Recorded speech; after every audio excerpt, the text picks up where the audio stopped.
Hi everyone, আসসালামু আলাইকুম। Welcome back to my Facebook page and YouTube channel Arshi daily blog. তো সবার কী অবস্থা, কেমন আছেন? আজকে আমি আরেকটা রেসিপি নিয়ে আপনাদের মাঝে চলে আসলাম। আশা করি রেসিপিটা আপনাদের ভালো লাগবে। তো এতে দেখতে পাচ্ছেন এখানে আমি পুঁই শাক নিয়ে নিলাম। আর এই যে পাতাটা দেখতে পাচ্ছেন, এটা অনেকক্ষণ ভিজিয়ে রাখছিলাম, সেই জন্য এরকম হয়েছে। এগুলো আমার কাছে শাক। আর এই তো আমি মিষ্টি কুমড়া নিয়ে নিলাম। মিষ্টি কুমড়াগুলো আমি এসাইজ করে কাটছি। আর এখানে একটা পাঙ্গাস মাছ আর লেজ নিয়ে নিলাম। আর এখানে দুইটা বড় বড় পেঁয়াজ আর 6-7 কোয়া রসুন কুচি করে নিলাম। চলে আসলাম চুলায়, ফ্রাই প্যান বসিয়ে দিলাম। এখন আমি পরিমাণ মতো তেল দিয়ে দিলাম। আমার তেলটা গরম হওয়া পর্যন্ত অপেক্ষা করতে হবে। তো আমি পেঁয়াজ আর রসুনগুলো দিয়ে দিচ্ছি। তো বন্ধুরা, কে কোথা থেকে বসে আমার এই ভিডিওটা দেখতেছেন প্লিজ একটু কমেন্ট করে জানাবেন।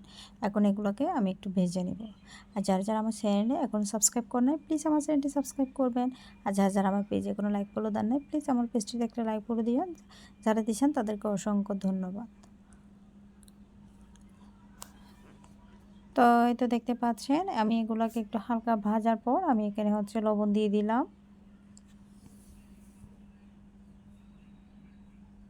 এখন আমি দিয়ে দিব চিলি ফ্লেক্স 2 চামচ। আপনারা চাইলে কম দিতে পারেন, বাট এগুলো অনেক ঝাল। তারপর আমি 2 চামচ দিছি। ইদানিং আমি জাল খাইতে খাইতে অভ্যস্ত হয়ে গেছি, জাল না খেলে ভালো লাগে না। তো এই তো মরিচের গুঁড়া দিয়ে দিলাম। আর এখন দিয়ে দিচ্ছে হলুদের গুঁড়া 1 চামচ, ধনিয়ার গুঁড়া দিয়েছিলাম 1 চামচ, হলুদের গুঁড়া দিয়ে দিয়েছিলাম 1 চামচ।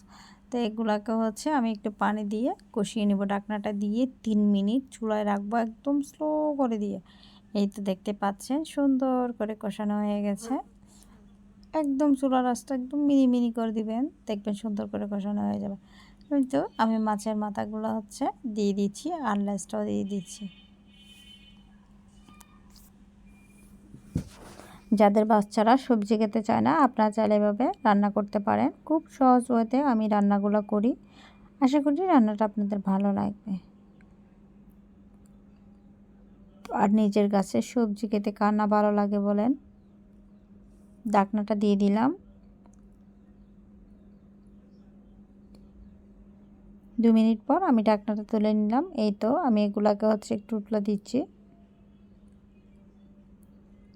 তো আমি এখন মিষ্টি কুমড়াগুলো দিয়ে দিব। এখন আমি পুঁই শাকগুলো দিয়ে দিব।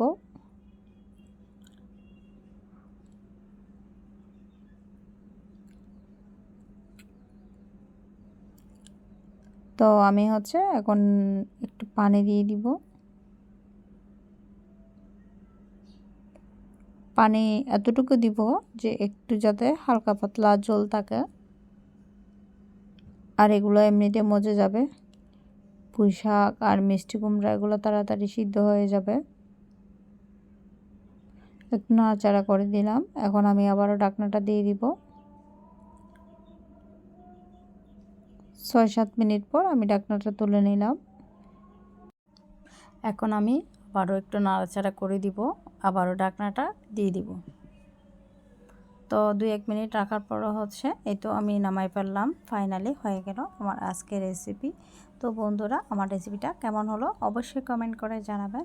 যদি আমার রেসিপি আপনাদের এইটুকু ভালো লাগে প্লিজ ইউটিউব চ্যানেলে একটা লাইক কমেন্ট শেয়ার করে দিবেন।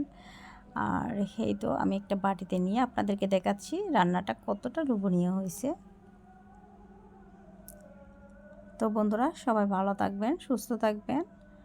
আজকের মতো এখানে বিদায় নিচ্ছি। আল্লাহ হাফেজ, আসসালামু আলাইকুম।